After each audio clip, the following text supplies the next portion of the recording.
Սիրելի հայրենակիցներ, մեծամասնության արկածախնդրությունը շարունակվում է։ Երկրորդ ընթերցմանը ներկայացրել Եվրոպական միության անդամակցության գործընթացի սկզբի մասին օրենքի նախագիծը։ Այս հարցը վերաբերյալ մեր խմբակցությունը մանրամասը Ավուր Պաչաչի ներկայացել է իր դիրքորոշումը, ինչպես նշվեց, չի մասնակցել քվեարկությանը։ Մեր դիրքորոշումը ոչ միայն մնացել է անփոփոխ, այլ ավելի ամրապնդվել մեր խոսքերի ճշմարտացիությունը։ Ուզում եմ հիշեցնել ընդհանուր ուղղություններով։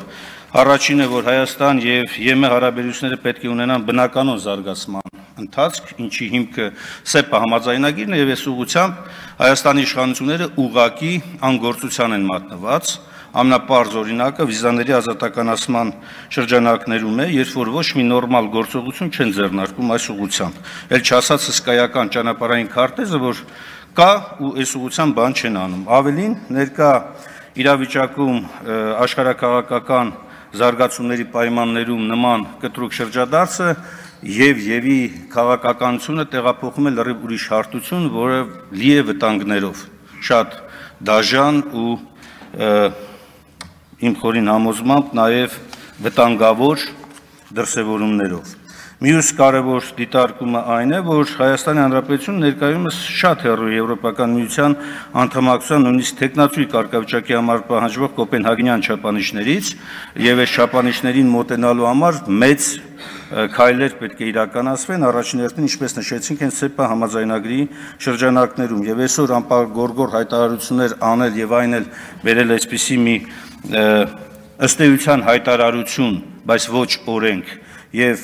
պարտադրել Հայաստանի պարլամենտի նման օրենքի ընդունումը դա մերժելի է։ Անդրադառնալով պատգամավորների, մեծամասնության պատգամավորների արձագանքներին, նախ Մարիա Կարապետյանը, որ ասում է, եթե որևէ երկրի կամ որևէ կառույցի խոսքը Հայաստանի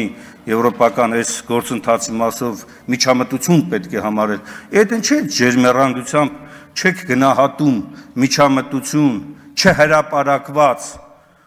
ճակերտավոր խաղաղության պայմանագիր կամ համաձայնագրի վերաբերյալ ձեր խնդրանքով միջ այլ պետությունների հայտարարություններին ու հանկարծ այս հարցով որոշեցիք, որ Հայաստանի ինքնիշխանությանն ենք, վնասում։ Շատ հետաքրքիր է։ Անդրադառնալով մյուս ելույթ ունեցողի խոսքին, թե ժողովրդի կամքի արտահայտումով եւ այլն, ամենևին տվյալ դեպքում այդ ձևակերպման մասին չի խոսքը։ Խոսքը նրա մասին, որ սահմանադրությունը հստակ պահանջ է սահմանում, անդամակցությունը հանրաքվեով պետք է իրականացվի, մնացած ամեն ինչը ձևական են։ Ավելին, բոլոր իրավասությունները, բացառիկ իրավասությունները Հայաստանի կառավարությանն են տրված այդ բանակցությունները վարելու եւ ոչինչ չի խանգարում այսօր այդ նորմալ ընթացքով գնալու։ Եվ վերջում շատ կարեւոր է անդրադառնալ նաեւ հենց իրավական ասպեկտին։ Ես իհարկե խիստ զարմանում եմ, որ պարոն Զեյնալյանը համառորեն եւ հետեւողականորեն այս ըստ էության իրավունքի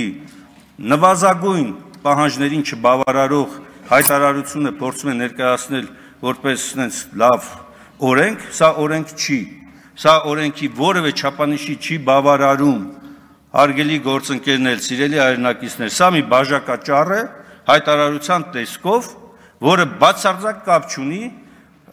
օրենք որպես վարկագծի պարտադիր, համապարտադիր նորմ պարունակող եւ պետության հարկադրանքով գործող կամ ներդրվող գործողությունների հետ։ Դա օրենքի տրամաբանությունից դուրս է։ Ավարտելով խոսքս, եւս մեկ անգամ ուզում եմ արձանագրել, որ այստեղ էլ ինչպես միշտ կառավարության առաջարկները